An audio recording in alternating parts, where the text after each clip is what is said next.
ফের রাজ্যের স্বাস্থ্য ব্যবস্থা একটা প্রশ্নের মুখে, কারণ সরকারি হাসপাতালের ফের বেআব্রু হলো মর্যাদা, মহিলার নিরাপত্তা প্রশ্নের মুখে। একেবারেই তাই। আর এই নিরাপত্তা সেই আরজি করের সময় থেকে যে প্রশ্ন উঠেছিল, এই প্রশ্ন এখনো যে রয়ে গিয়েছে তা হয়তো স্পষ্ট। আরজি করের পর এবার পাঁশকুড়া সরকারি হাসপাতাল, সেখানে কর্মরত স্বাস্থ্যকর্মীকে ধর্ষণের অভিযোগ, ফ্যাসিলিটি ম্যানেজার তার বিরুদ্ধে অভিযোগ দায়ের এবং তারপরে অভিযুক্তকে গ্রেপ্তার। একদমই তাই। আর কার বিরুদ্ধে অভিযোগ উঠছে? এই অভিযুক্ত হচ্ছে জাহির নামে এক ব্যক্তি, জাহির আব্বাস খান। এটা হচ্ছে তার পুরো নাম, আবারও বলি, জাহির আব্বাস খান, যাকে আপাতভাবে পুলিশ গ্রেপ্তার তো করেছে। কিন্তু প্রশ্ন হচ্ছে যে অভিযোগটা কি মণিময়? আমরা যে অভিযোগ সকাল থেকে দেখিয়ে আসি যে গত 14 তারিখ কোনো একটা ছুতোয়, মানে অছিলায় ওই মহিলা কর্মীকে ডেকেছিল ওই যুবক বা ওই ব্যক্তি, কাজ থেকে বরখাস্ত করার হুমকি পর্যন্ত দেওয়া হয়, এমন ঘটনার একাধিক অভিযোগ উঠছে। কিন্তু বারবার খাস সরকারি হাসপাতালের বেআব্রু হচ্ছে মহিলাদের নিরাপত্তা, কর্মরত অবস্থায় ঘটনা। একটু এই মুহূর্তের আপডেট জানার চেষ্টা করি। এই মুহূর্তে আমাদের সঙ্গে রমেন মাইতি রয়েছেন টেলিফোন লাইনে। রমেন, এখনো পর্যন্ত অভিযুক্তকে গ্রেফতার তো করেছে, কিন্তু আর কি কি বিষয় সামনে আসছে? এখন সংশ্লিষ্ট তোমাকে যেটা জানিয়ে দেয়, সুপার স্পেশালিটি হাসপাতালের এই ঘটনাটি ঘটেছে এবং যেটা জানা যাচ্ছে ওই মহিলা স্বাস্থ্যকর্মী রবিবার যখন ডিউটি শেষ করে তিনি বাড়ি যাওয়ার উদ্দেশ্যে বেরিয়েছিল, ঠিক সেরকমই সময়ে কিন্তু ওই ফ্যাসিলিটি ম্যানেজার জাহির আব্বাস তাকে তার রুমের মধ্যে নিয়ে যায় এবং নিয়ে গিয়ে জোর জবরদস্তি তার সঙ্গে ধর্ষণ করে, এমনটাই তিনি পাঁশকুড়া থানাতে অভিযোগ দায়ের করেছেন এমনই ভিত্তিতে। এবং সেই ভিত্তিতে করেই কিন্তু পাঁশকুড়া থানার পুলিশ জাহির আব্বাস খানকে ইতিমধ্যেই গ্রেপ্তার করেছে। আজকে কিন্তু জাহির আব্বাস খানকে চম্পাপুর জেলা আদালত রয়েছে, সেই জেলা আদালত তোলা হবে। এবং এখান থেকে যেটা জানা যাচ্ছে ওই হাসপাতালের যে সমস্ত স্বাস্থ্যকর্মীরা রয়েছে তাদের যেটা বক্তব্য যে ওই জাহির আব্বাস খান তিনি বারবার শুধুমাত্র মহিলা স্বাস্থ্যকর্মী নয়, ওই হাসপাতালে যে সমস্ত পুরুষ স্বাস্থ্যকর্মী রয়েছে তাদেরকেও একাধিকবার উনি ফাঁসিয়েছেন, ধমকেছেন, চাকরি থেকে বরখাস্ত করে দেবেন বলেও তিনি ভয় দেখাতেন। এই ভয়ের কারণে তিনি আজ নয়, এর আগেও তিনি একাধিকবার মহিলাদের সঙ্গে এরকম দুর্ব্যবহার করেছে, কিন্তু ভয়ের কারণে কিন্তু কেউ মুখ খুলতে চায়নি। এরপরে কিন্তু ওই হাসপাতালের স্বাস্থ্যকর্মীরা সকলে মিলে ওই জাহির আব্বাস খানের রুমে একটি ক্যামেরা লাগায় এবং সেই ক্যামেরাতেই এই সমস্ত সবকিছু ধরা পড়ার পরই কিন্তু হাসপাতালের বাকি যে সমস্ত স্বাস্থ্যকর্মীরা ছিল তারা সকলে একজোট হয়ে এই থানাতে অভিযোগ দায়ের করেছে জাহির আব্বাস খানের বিরুদ্ধে এবং এরপরেই কিন্তু জাহির আব্বাস খানকে গ্রেপ্তার করে পাঁশকুড়া থানার পুলিশ। আচ্ছা রমেন, তোমাকে আপাতভাবে ধন্যবাদ জানাচ্ছি। পরে দরকার হলে অবশ্যই আরো আপডেট আমরা নেব। মণিময়, যে ব্যাপারটা তুমি বুঝতে পারছো, আব্বাসের মস্তানি কোন জায়গায় পৌঁছে গিয়েছে? মানে তুমি দেখো, শুধু যে মহিলাদের হ্যারেস করতো, মহিলাদের হুমকি দিত তা না, একাধিক পুরুষকে পর্যন্ত নানা ধরনের হেনস্থা নির্যাতনের শিকার হতে হচ্ছে। মণিময়, মানে এ তো মানে বিস্ফোরক। আমি একটু বিস্ফোরক এই অভিযোগও শোনাবো আপনাদেরকে। যারা নির্যাতিতা, কিভাবে নির্যাতন হতো, কিভাবে ভয় দেখানো হতো, কি বলা হতো, তার বিস্ফোরক অভিযোগ রয়েছে। বলছে ছুটির পর জোর করে রুমে নিয়ে গিয়ে ধর্ষণ করা হয়েছে, এমনটা অভিযোগ। এমন জোর করেছিল, বাধা দিতে পারিনি নির্যাতিতা, এমনটা বলছেন। এর আগেও চেষ্টা করেছে, পারেনি, কিন্তু রবিবার তিনি বাধ্য হয়েছেন, যেভাবে তাকে বাধ্য করানো হয়েছে। রবিবার ছুটি থাকায় কেউ ছিল না হাসপাতালে, অসহায় নির্যাতিতা তিনি, এমনটা জানাচ্ছেন। প্রথম নির্যাতিতা যার ইতিমধ্যে অভিযোগ পেয়েছি, দ্বিতীয় নির্যাতিতাও রয়েছে, শর্মিষ্ঠা জানাবে। তবে প্রথম অভিযোগটা শোনাই আপনাদের। একদম শুনবো আমরা নির্যাতিতার ঠিক কি অভিযোগ। কাল ছুটির পরে আমি আসছিলাম, তখন আমাকে জোর করে রুমে নিয়ে যেয়ে আমার সাথে খারাপ কিছু কাজ করতে বাধ্য করেছিল, যাকে বলা যায় ধর্ষণ করার। জাহির আব্বাস খান একে জোর করেছিল, কিন্তু আমি রাজি হইনি। কিন্তু কালকে আমাকে এমনই জোর করেছিল যে বাধ্য হয়েছি। না, কেউ ছিল না, কালকে সানডে ছিল, ছুটি ছিল, কেউ ছিল না, জানাতে পারিনি। বাড়ি চলে গেছিলাম, আজ ছুটি ছিল, তাই জানাতে পারিনি। করবে এই ভয়েই করেছিল, কিন্তু এইগুলো হয়নি। চেষ্টা করতো জোর করার, কিন্তু কালকে বাধ্য। এই চাই যাতে তার শাস্তি হোক, দণ্ড হোক। মণিময়, আমরা একজনের অভিযোগ শুনলাম, কিন্তু আরো রয়েছে। অভিযোগ তো শেষ নেই, বুড়ি অভিযোগ। চলো আরো একটা কথা বলি। কাজ দেওয়ার নামে হাসপাতালে এভাবেই চলতো নোংরা খেলা। জাহিরের কাণ্ড প্রকাশ্যে আসছে, মুখ খুলছেন নির্যাতিতারা। কারা বলছেন যে আরো এক নির্যাতিতার বয়ান, যেখানে এই অত্যাচারের কাহিনী একেবারে পুঙ্খানুপুঙ্খভাবে বলা হচ্ছে। কিভাবে বলা হচ্ছে যে কাজ হারানোর হুমকি দেওয়া হতো, মানে আমার কথা যদি না মানো তোমাকে কাজটা খোয়াতে হবে। একাধিকবার হেনস্থার অভিযোগ, জোর করে সম্পর্ক স্থাপনের চেষ্টা করতে এই জাহির আব্বাস খান। ঘটনা কাউকে বললে খুব স্বাভাবিক খুন করার হুমকি দিত জাহির। আরো এক নির্যাতিতার বক্তব্য শোনাই।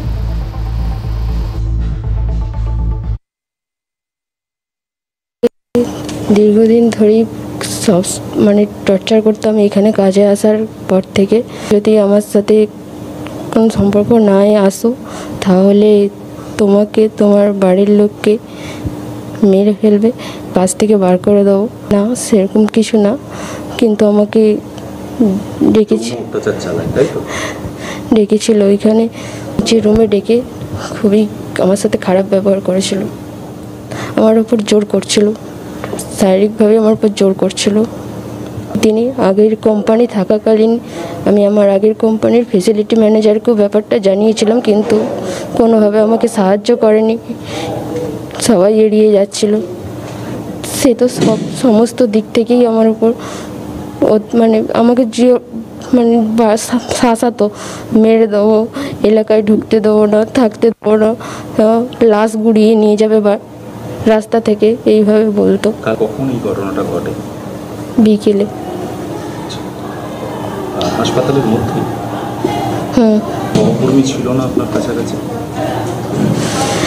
না। ফাঁকায় কোনো রুমে নিয়ে গেছিল? হ্যাঁ। সেখানে কি কেউ যাতায়াত করে না? সেখানে সেরকম লোকজন যাতায়াত করে না। বাবুর একবার মানে একের পর এক বিস্ফোরক চাঞ্চল্যকর অভিযোগ সামনে আসছে। এখন প্রশ্ন হচ্ছে ক্ষেত্রে সরকারি হাসপাতালের অন্দরেই কি লুকিয়ে রয়েছে তাহলে এই সামাজিক ব্যাধি? রোগ সারানোর জায়গাতেই কি রোগের শিকার হতে হচ্ছে মহিলাদেরকে? আরজি করের পরে হাসপাতালের নিরাপত্তায় গুরুত্ব দিয়েছিল রাজ্যের সরকার। একদম। সর্ষের মধ্যে কি ভূত? তাই কি নিরাপত্তা সুনিশ্চিত হচ্ছে না? হবে কিভাবে? এটাই প্রশ্ন, যে এই যে সর্ষের মধ্যে ভূত, মানে কত ভূত রয়েছে, আর এই ভূতেদের তাদের এই রোগ মানে ভূত ঝাড়াবার জন্য তাদের কি করতে হবে বলতো? মানে কি ধরনের দাওয়াই দরকার, মানে কোন ওঝা ডাকলে এই ভূতগুলোকে তেড়ে বার করানো যাবে? কারণ প্রশ্ন হচ্ছে মহিলাদের নিরাপত্তা। তুমি একটার পর একটা বক্তব্য শুনছো যে আমার কাজ, আমাকে হেনস্থা হতে হচ্ছে কর্মক্ষেত্রের মধ্যে, আমিও একজন মহিলা, কর্মক্ষেত্রের মধ্যে এই ধরনের যে মানসিক যন্ত্রণা নিয়ে তাদেরকে কাজ করতে হচ্ছে।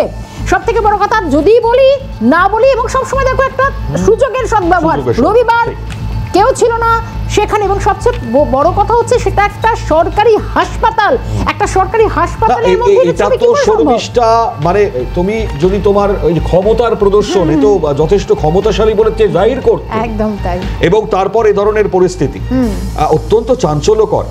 খুব স্বাভাবিকভাবে আমরা আলোচনাতেও যাই শর্মিষ্ঠা। দেখাই এই মুহূর্তে যে ছবি, অরিন্দমবাবু আমাদের সঙ্গে উপস্থিত রয়েছেন। হ্যাঁ অরিন্দমবাবু, স্বাগত জানাই আপনাকে সিএনএ। প্রাক্তন পুলিশ কর্তা হিসেবে আগে আপনার সঙ্গে বহুবার আলোচনা হয়েছে আরজি করের ঘটনার পর থেকে নানান পরিস্থিতি সামনে এসছে, তারপরেও যে পরিস্থিতির বদল ঘটবে না এটা আমরা ভাবতে পারি না, যার নমুনা আরও একটা দেখছি। কি বলবেন? মনোহর বাবু, আজকে বলতে বাধ্য হচ্ছে আমাদের পশ্চিমবঙ্গের মুখ্যমন্ত্রী কিন্তু একজন মহিলা, স্বাস্থ্যমন্ত্রীও। আমাদের আরো অনেক মন্ত্রী আছে, মিসেস শশী পাল, যা আমি খুব ব্যক্তিগতভাবে শ্রদ্ধা করি। কিন্তু আপনারা যে আজকে দৃশ্যটা দেখাচ্ছেন, আপনারা বোধহয় জানেন যে বাংলাদেশে ভয়াবহ পরিস্থিতির মধ্যেও হোপ কলরব বলে একটা সংগঠন প্রতিবাদ শুরু করেছে যে বাংলাদেশে যদি ধর্ষণ হয়, ধরা পড়ে, কোরআনে রয়েছে একমাত্র শাস্তি হচ্ছে গিয়ে ফাঁসি। এটা কিন্তু কোরআনে নাকি রয়েছে, কোরআন তো হোল ওয়ার্ল্ড। এখানে কিন্তু এটা দাবিটা হচ্ছে না। আজকে যে আপনারা আরজি কর ইস্যু আপনারা সবাই জানেন, আপনারা মনে করে দেখুন সন্দেশখালী, সেই সন্দেশখালীর যে বঙ্গ সন্তান, সে আজকে এত ধর্ষণ 2019 সাল থেকে কি ভয়ঙ্কর পরিস্থিতি করে আজকে যে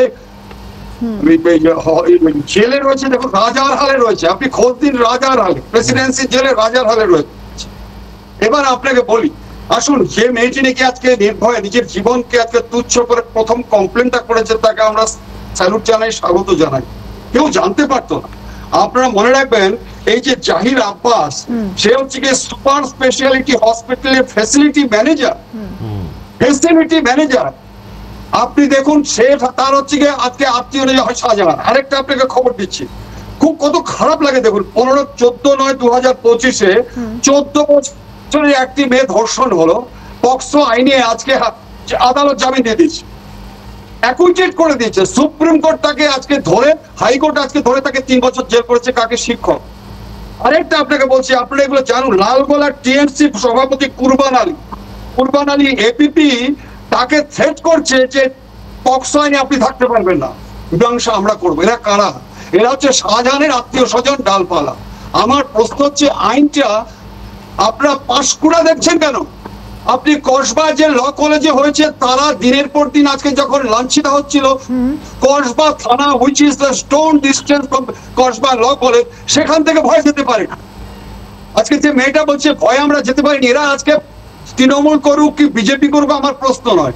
আপনি দেখুন একটা পলিটিক্যাল সেটে রেখে, এটা তো কোনো রাজনৈতিক আজকে আইডিওলজি নয়, কিন্তু ওখানে এমএলএ রয়েছে, ওখানে সভাপতি রয়েছে, ওখানে পুলিশ স্টেশন রয়েছে, আজকে এক ডাকে অভিষেক রয়েছে, দিদিকে বলো ফোন নাম্বার রয়েছে, পাড়ায় পাড়ায় আজকে কমপ্লেন জানাবার জন্য একটা ফ্যাসিলিটি মানুষ যাচ্ছে না কেন?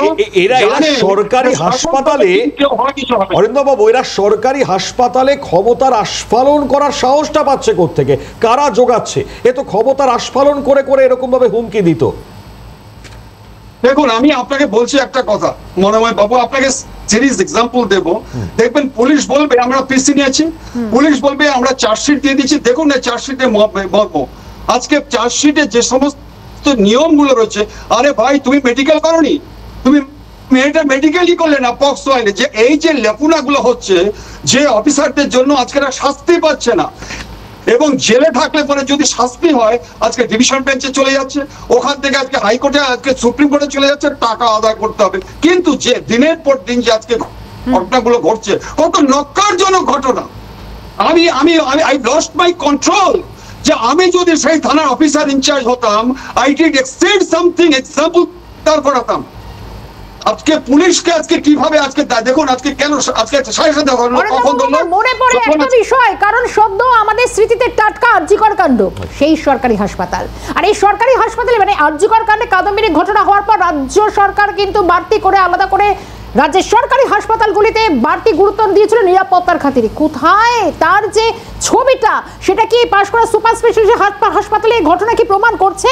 তাহলে যেখানে রোগ সারানোর জায়গা, সেখানে এই ধরনের কোন রোগের শিকারেরা? ব্যাপক আন্দোলন সংগঠিত হয়েছিল, এত বড় আন্দোলনের পরও এই ছবি আমাদের দেখতে হবে। এটা সামাজিক ব্যাধি, আমি বলছি আপনাকে, এটা সিরিয়াস অ্যাকশন নিতে হবে। কারণ কি, কতিপয় একটা শ্রেণী দেখুন দিনের পর দিনে পার্সেন্টেজ আছে, কিন্তু আপনি দেখবেন 98% তাদেরকে আজকে যেভাবে নাকি রিল্যাক্সেশন দেওয়া হচ্ছে বিভিন্ন জায়গায়, আপনাকে বহু জায়গায় দেখাতে পারি, এদের কাজ হচ্ছে গিয়ে ভোটে মৌলিক অধিকার খণ্ডন করতে আজকে সন্ত্রাস সৃষ্টি কর, আর বাদ বাকি যা ইচ্ছা তাই করে বেড়াও। এটা হতে পারে না, কোনোদিনও হতে পারে না, আমি আপনাকে বলছি কোনোদিনও হতে পারে না। এইভাবে আজকে দিনের পর দিন যেভাবে, এটা কিন্তু কোন পার্টির আইডিওলজি নয়। অরিন্দম বাবু, এটা হতে পারে না, না এটাই হচ্ছে। আর এই এক একটা হাসপাতালের ছবি যখন সামনে আসে, আপনি হাসপাতাল কারণ আমরা কসবা ল কলেজ থেকে শুরু করে বিভিন্ন জায়গা দেখছি, যখনই বিভিন্ন জায়গার এই ছবিগুলো সামনে আসে, তখনই বাংলার মানুষ দেখতে পাচ্ছে এটা হয় না, কিন্তু এটা হচ্ছে। দেখুন আজকে আপনাদের টিভিতে কালকে জনৈক বলছিলেন মণিপুর, ওনার আইডিয়া নেই কোনো। মণিপুরে আমাদের পশ্চিমবঙ্গের মুখ্যমন্ত্রী নেই তো, মিসেস মমতা বন্দ্যোপাধ্যায়, তাহলে উনি যখন এখানে আছে, তাহলে এখানে কেন এই ঘটনাগুলো ঘটছে একের পর এক? কে আজকে উত্তর দেবে ঘটনা?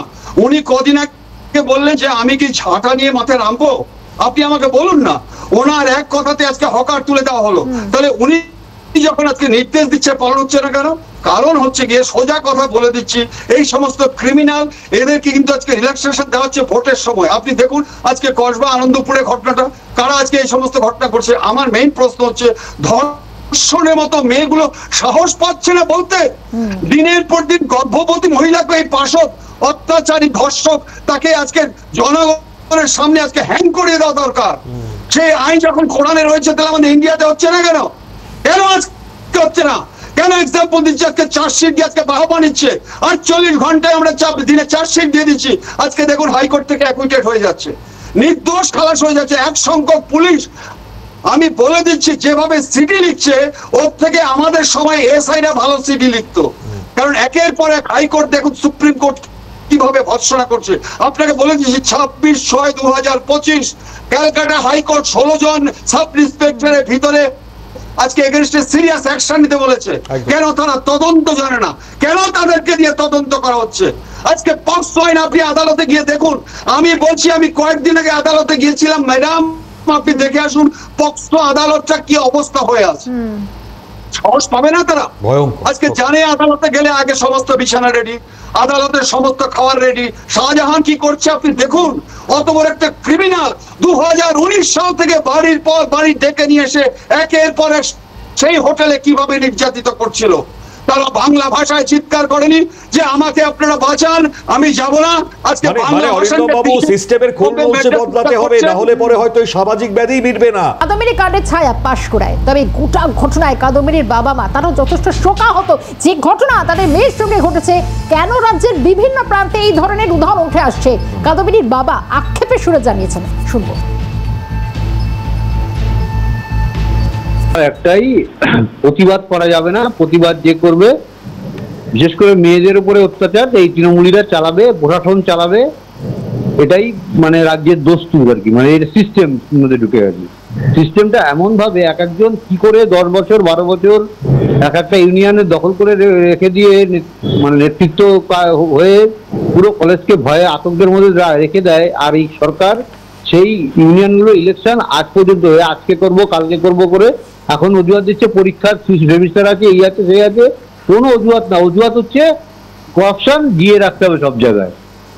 কার কোনো অন্যায় হলে তার বিচার কেউ চাইতে যেতে পারবে না, বিচার চাইলে তারা বিচার দেবেন। ফ্যাসিলিটি ম্যানেজার নয়, ও হচ্ছে ও একজন তৃণমূলের, দেখো গিয়ে প্রশাসনের সঙ্গে বিশাল যোগসাজর, সমস্ত দুর্নীতি সহ আঁকড়া হচ্ছে ও, কিন্তু বেরোবে না। তুমি যাকে দিয়ে তদন্ত করো, সিবিআই কে দিয়ে করো আর কলকাতা পুলিশ তদন্ত করো, সিআইডি করুক, কেউ এটা বের করবে না। এই যে নেক্সাস একটা রয়েছে, এই নেক্সাস কেউ বের করবে না। আমাদের মামলাটা সিবিআই তদন্ত পেয়েছে, হাইকোর্ট সিবিআই কে, আমরা তো সিবিআই চাইনি, কিন্তু হাইকোর্ট সিবিআই কে ভালো মনে করে সিবিআই কে দিয়েছিল। আজকে এই অবস্থা, সিবিআই কাজ করবে না একদম। যেটা ওরা কথার ছলে কোর্টের মধ্যেও কথা দিয়ে ব্যাপারটা ধামাতে দেওয়ার চেষ্টা করছে, কভার আপ করার চেষ্টা করছে। ভরসা করা যাবে না, 140 কোটি লোক যে সিবিআই এর উপর ভরসা করে থাকবে, কোনো রাস্তা নেই। প্রশাসনের অবস্থা খুব খারাপ। তারা মুখ না করে তারা ভালো, আর এর মুখ করে মেরে দেওয়ারও হুমকি দিয়েছিল। হ্যাঁ, মেরে ফেলারও হুমকি দিয়েছিল, কিন্তু সৌভাগ্যবশত মারতে পারেনি। আমার মেয়েটাকে মেরে ফেলেছে, সুযোগ পেয়েছিল বলে। মনিভাই, আমরা বক্তব্য শুনলাম 14 তারিখ নাকি এই ঘটনা ঘটেছে। আমি তোমাকে একটা পয়েন্ট বলি, খুব গুরুত্বপূর্ণ। তা হচ্ছে স্টোর রুমের মধ্যে নাকি তাকে ডেকে, স্টোর রুমে কোনো ক্যামেরা ছিল না? হ্যাঁ, ক্যামেরা লাগিয়েছিল পরে শর্মিষ্ঠা, মানে তাই জন্য ধরা পড়েছে এই ঘটনা। দুটো চোখ দিয়ে দেওয়া হয়েছে, চোখে কি দৃষ্টিশক্তি ছিল? প্রশ্ন অবশ্যই তাই। আর আমি অরিন্দম বাবুর কাছ থেকে এই জায়গা থেকেই যাব। কাদম্বিনীর বাবার যে টেলিফোনিক সাক্ষাৎকার আমরা নিয়েছি, এখনো তার মেয়ের বিচার চেয়ে বেড়াচ্ছেন বাবা মা। মানে এতটা মানে সিবিআই তদন্ত, সেটা নিয়েও প্রশ্ন এখনো তিনি তুলছেন, খুব স্বাভাবিক সেই জায়গায় প্রশ্নটা উঠবে। প্রশ্ন হচ্ছে এই ঘটনাগুলোর সঙ্গে এত কিছু পরিস্থিতি মিলে যাচ্ছে, আলটিমেটলি এই নির্যাতিতারা কতটা সুরাহা পাবেন? দেখুন, আপনারা কথায় কথায় অনেকে বলে না, আপনাদের টিভিতেও বলে ডাবল ইঞ্জিন সরকার। তারা জানে না 36টির মধ্যে এখন 20টি হচ্ছে কি ডাবল ইঞ্জিন সরকার দুর্বার গতিতে গিয়ে চলেছে। আমার এখানে ডাবল ইঞ্জিন হচ্ছে সিবিআই আর হচ্ছে গিয়ে ক্যালকাটা পুলিশ। কি অসাধারণ! আমি আপনাকে বলছি বনমাই বাবু, আপনি বিদেশে যান, আপনি লন্ডন থেকে ঘুরে আসুন, ব্রিস্টল ইউনিভার্সিটিতে বিভিন্ন জায়গায় পশ্চিমবঙ্গ থেকে আসছেন, সে বলে আপনি মন্ত্রী হোক, যা কি অপমান করবে আপনি, যে আপনাদের করে আপনার নপুংসক। আমি আপনাকে আবার বলছি, আর্জিগল ইস্যু যা ভয়ঙ্কর পরিস্থিতি, একটা মা সে প্রকাশ্যে বলছে টাকা। সেদিন দেখলাম কোর্টে সিবিআই অফিসার পালিয়ে যাচ্ছে কুকুরের মতো, অ্যান্সার দিতে পারছে না। আজকে যে তদন্তটা আপনি করছেন সেটা একটা, আমি বলে দিচ্ছি, একটা অ্যাসিস্ট্যান্ট সাব ইন্সপেক্টর থেকে অনেক ভালো তদন্ত করতে পারত। আজকে আপনারা বলছেন যে ভালো বলেনি, কেন বলবে? আপনি বলুন যে আজকে সিকিউরিটি আমাদের মধ্যে, সিকিউরিটি কোথায়? মানে তদন্তে ওই পলিটিসাইজড হয়ে যাচ্ছে, পলিটিক্যালি সেই তদন্তের মধ্যে এমন কিছু ভাইবস ঢুকে যাচ্ছে যে কারণে আর কিছুই হচ্ছে না স্যার। একদম, আমি আপনাকে বলছি 100% আজকে এই সমস্ত ছাতার তলায় রয়েছে রাজনৈতিক নেতাদের ছত্রছায়ায়। উইটনেস প্রোটেকশন সিস্টেম কেন নেই? অরিন্দম বাবু, এখান থেকে আমি একটা প্রশ্ন রাখতেই চাইবো। এই যে কাদের ছত্রছায়া, কারণ হচ্ছে কাজ দেওয়ার নাম করে তাদেরকে এইভাবে অত্যাচার করা হতো। সত্যি কি শুধু এই আব্বাসের একার অত্যাচার করা সম্ভব হতো? না, কোন পার্টির কিন্তু আইডিওলজি এটা হতে পারে না যে তুমি ধর্ষণ করো। কিন্তু এরা কি করছে, এরা আজকে পার্টি ছাত্র, বিশেষ করে হচ্ছে শাসক দলে, তা নয়তো আপনি বলতে যাচ্ছেন বিজেপি, সিপিএম আর কংগ্রেস দল মেরে ঘুরিয়ে দেবে। আপনি যান না এই মেয়েটির পাশে, যান, আপনাকে বলবে আপনি বহিরাগত, আপনাকে বলবে আপনি আরএসএস, আপনাকে বলবে আপনি বিজেপি, আপনাকে বলবে সিপিএম, আপনাকে বলবে কংগ্রেস। এখান থেকে ধরো কারা বলবে? এই ছেলেগুলো কিন্তু আজকে ভোট দিতে দেবে না। অতএব এই ক্ষেত্রে আমি আপনাকে স্পষ্টভাবে বলছি, মুখ্যমন্ত্রী প্রচেষ্টা অনেক করছেন, কিন্তু আমি বলছি ডিজি বলুন, সিপি বলুন, মুখ্যমন্ত্রীর কথা কেউ শুনছে না। এই ধর্ষণকারীরা বলছে আমরা যখন, এই যে আপনি আনন্দপুরে কি বললো যে আমাদের জেনে যাই, কেন বলছে যে আমাদের সময় ভোটে কাজে লাগায় কেন? একদম প্রকাশ্যে, আপনাদের তো কালকে টিভিতে দেখালো, উনি প্রকাশ্যে বলছে আমাদের নিয়ে ভোটে কাজে লাগায় কেন, যে ওখানকার কাউন্সিলর, বড় কমিটির চেয়ারম্যান তখন মনে থাকে না। তার মানে এখন স্পষ্ট হচ্ছে নয়, বহুদিন আগে থেকে আমরা দেখছি যে এক সংখ্যক আগে বামফ্রন্ট আমলে আমরা দেখেছি একেবারে অরিন্দম বাবু, মানে আপনি যেগুলো বললেন স্যার, আমি অসংখ্য ধন্যবাদ জানাই, আপনি এতক্ষণ সময় দিলেন এবং এই জায়গা থেকে দাঁড়িয়ে এতগুলো প্রশ্ন যেভাবে আপনি তুললেন খুব স্বাভাবিকভাবে অত্যন্ত তাৎপর্যপূর্ণ। স্যার অসংখ্য ধন্যবাদ জানাই আপনাকে এতক্ষণ সময় দেওয়ার জন্য। আর ঠিক এই জায়গাতে যেহেতু সময় নেই, কিন্তু সংক্ষিপ্ত এই সময়ে কিছু প্রতিক্রিয়া ডেফিনেটলি আমরা চিকিৎসকরা কি বলছেন, কারণ ফের সেই সরকারি হাসপাতাল এবং বারবার সরকারি হাসপাতালে সেই তালিকায় নাম জুড়ে দিল এবারে পাশ করা সুপার স্পেশালিটি হাসপাতাল। দেবাশিস সালদার, অনিকেত মাহাতোরা, তারা কি বলছেন এই ঘটনায়? আবারও 1 বছর পর এই ধরনের অভিযোগ আসবে কেন, কি বলছেন তারা? শুনুন। যৌন হেনস্থার মতো ঘটনা, সেগুলোকে একদম ছোট অবস্থায় যখন থাকে, মানে একদম মানে সামান্য ঘটনা বলে যেগুলোকে এড়িয়ে যাওয়া হয়, সেইগুলোতে যদি জিরো টলারেন্স নীতি নিয়ে সেগুলোকে যদি কড়া হাতে দমন না করা হয় প্রাতিষ্ঠানিকভাবে বা আইন রক্ষকদের দিক থেকে, তাহলে কিন্তু এরকম বড় বড় ঘটনা মানে ধর্ষণ অবধি পৌঁছতে বেশি সময় লাগবে না। কেননা যারা অফেন্ড করে তাদেরকে যদি প্রথমেই আটকে না দেওয়া যায়, তাহলে এরকম রিপিট অফেন্ডার তৈরি হবে, আরো মানে ভয়ানক ঘটনা ঘটবে যদি না মানে আইন রক্ষকরা এটা সঠিকভাবে আর কি। আপনারা যদি আমাদের খেয়াল করে দেখেন তাহলে দেখবেন সেটা হচ্ছে যে অভয়ার ন্যায় বিচারের যে দীর্ঘসূত্রিতা কোনো না কোনো অংশের সমাজের যারা এই ধরনের কালচারের পরিপূরক শক্তি তাদেরকে সাহস যোগাচ্ছে বলে মনে করি। পাশাপাশি যে কথা বলার, যে দেখুন দুটো অভিযোগ এই প্রশ্নের থ্রু দিয়ে উঠে আসছে। একটা হচ্ছে যে দাপট ফেড কালচার বলে, মানে এখন প্রশ্ন হচ্ছে মানে ঘটনা ঘটবার পর শুধু গ্রেপ্তার করলেই হবে না, ঘটনা ঘটানোর আগে যাতে বন্ধ করা যায় তার প্রিভেনশনটা কিন্তু আমাদেরকে করতে হবে। এখানে আমি এক কথায় একটা লাইন বলে শেষ করতে চাই। আজকে শাহজাহানটা গারদে, কিন্তু প্রশ্ন উঠছে এই জাহির আব্বাস খানের মতো এরকম কত জাহির আব্বাস রয়েছে যারা এইভাবে সরষের মধ্যে ভূত হয়ে লুকিয়ে রয়েছে, তাদেরকে একেবারে ছেড়ে বার করতে হবে, তাড়াতে হবে। তবে সরকারি হাসপাতাল হোক, যে কোনো ক্ষেত্রে এই খোল নলছেটা বদলানো সম্ভব হবে, রাজ্যের নারীর নিরাপত্তা সুরক্ষিত করা সম্ভব হবে। এবং সমাজের সেদিকে নজর থাকবে, তদন্ত কোন দিকে যায় জোরাবার শেষ করবো আমরা দুজনে এখানে।